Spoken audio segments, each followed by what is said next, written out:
trouble, trouble. I am trouble. I found beauty in my struggle. We moved around a lot for different reasons. Work sometimes, life a lot of times. I grew up in the early 2000s. I was in piano lessons for a while, and I would record a lot on just a cassette tape recorder. Sounds so old school. It was just that these were probably what was in the attic in my parents' house. This is what was in the basement in my parents' house before, like, I had the aptitude to be like, this is what I need to record music. It's just playing around with the technology that was in our basement. So for Christmas, my mom got me a karaoke machine, and it just had like diva hits of all time. It was like Pat Benatar, Cher, Whitney Houston. And so I'm just like an 8-year-old boy, like singing to the instrumental. My aspiration in terms of songs is like, I hope I write at least a song that feels as big and grand as something that could be on a diva hits of all time, you know? Discovering Mariah Carey's Daydream album, and like, who's this woman? I don't know how old I was. I was definitely elementary school. The cover of that album, it's like black and white and very simple and demure. Just the spark of like, whoa, this woman made that? People make this? From there, I really started like discovering what kind of music is possible. I traveled like every 2 years to a different town since I was like 10 until I went to college. And I think that helped.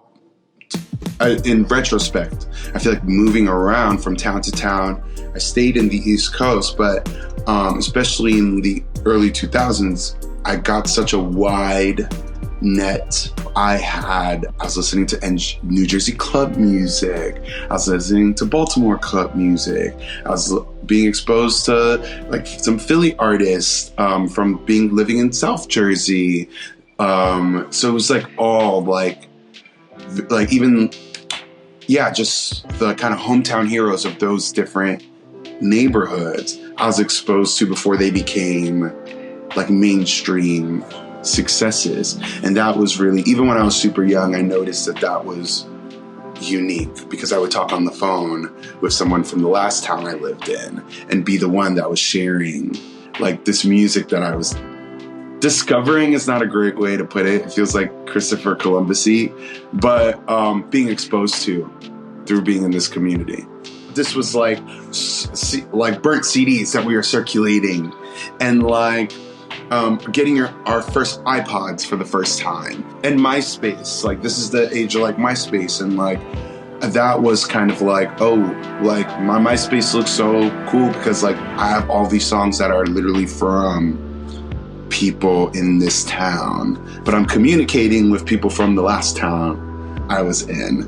You know, I just think that like my upbringing created a taste profile for me that I identify with and probably will forever. And sometimes that could help inform some production decisions, like when we start refining some of the details of the arrangement, where it's like, okay, if we just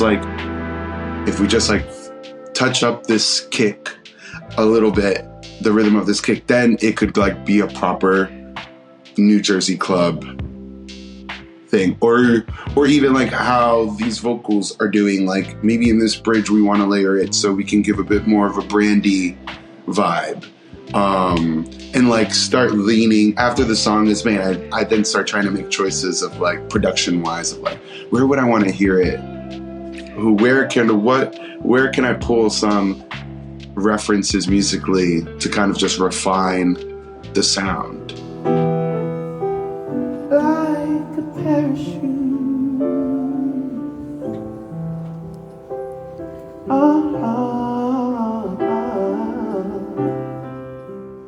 in a digital world, just managing the creative assets is its own job, you know?